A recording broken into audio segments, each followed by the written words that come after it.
bagay ng Diyos sa iyong landas kahit na hindi ito nakikita ng iba. Ikaw ay isang explorer, isang taong hindi nasisiyahan sa mababaw na sagot. Ang iyong buhay ay dinisenyo upang tuklasin ang layunin na nakatago sa likod ng mga bagay na nakikita upang ipahayag ang hindi agad nakikita.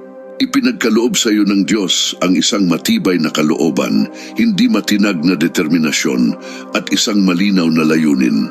Ang iyong kapanganakan sa Enero ay sumasalamin sa plano ng Diyos para sa iyo upang maging isang tagapanguna, isang leader, isang tagahanap ng katotohanan at isang tao na sa tulong ng Diyos ay malalampasan ang lahat ng pagsubok. Ikaw ay bahagi ng malikhaing gawain ng Diyos sa mundo. Ngayon lumipat tayo sa susunod na buwan, Pebrero. Kung ikaw ay ipinanganak noong Pebrero, ikaw ay nagtataglay ng malalim na emosyonal na koneksyon at isang natatanging sensibilidad. Ikaw ay hindi katulad ng iba. May isang bagay sa iyo na tumutugon sa isang empatiya na nagbibigay daan sa iyo na maramdaman ang mga bagay na hindi nararamdaman ng iba. Isang malasakit na gumagawa sa iyo ng isang tulay sa pagitan ng mga tao. Ang lakas ng Pebrero ay nasa kakayahang makahanap ng pagkakaisa sa pagitan ng mga magkasalungat. Ikaw ay isang natural na tagapamayapa, may kakayahang magdala ng katahimikan kapag ang mundo ay nilalamon ng kaguluhan.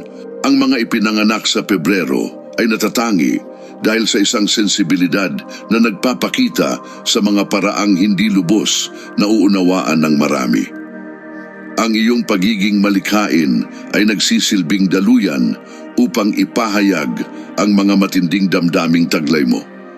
Kahit na hindi ka laging nauunawaan, alam mo ang katotohanan ng iyong nararamdaman, isang katotohanan na nasasalamin sa kagandahan na iyong nililikha, maging sa pamamagitan ng sining ng iyong mga salita o ng iyong pananaw sa mundo. Ang tanda ng iyong pagiging sensitibo ay natatangi at malinaw. Mayroon kang kakayahang makita ang mga detalye at mga banayad na bagay na hindi napapansin ng iba. Ikinuwento sa Ebanghelyo ni Lucas ang isang mahalagang pangyayari na naganap noong Pebrero.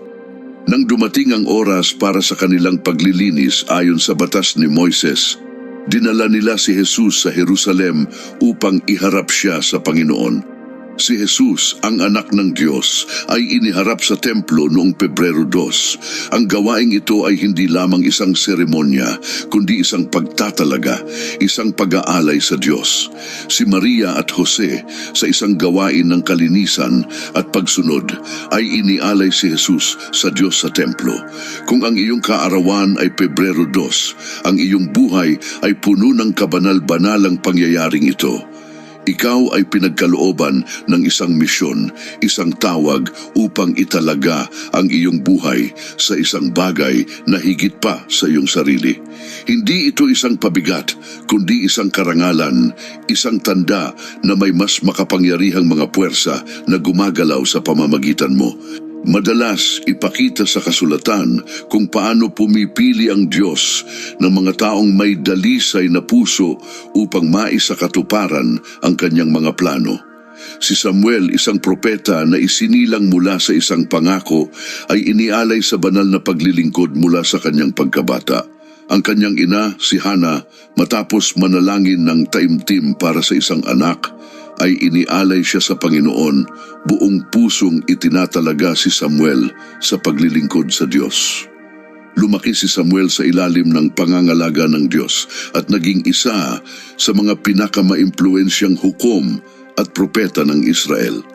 Ang mga ipinanganak noong Pebrero, lalo na ang mga nagdiriwang ng kanilang kaarawan sa Pebrero 2, ay nakikibahagi sa bukasyon ng pagtatalaga bilang mga banal na instrumento sa isang mundong naghahanap ng liwanag at patnubay.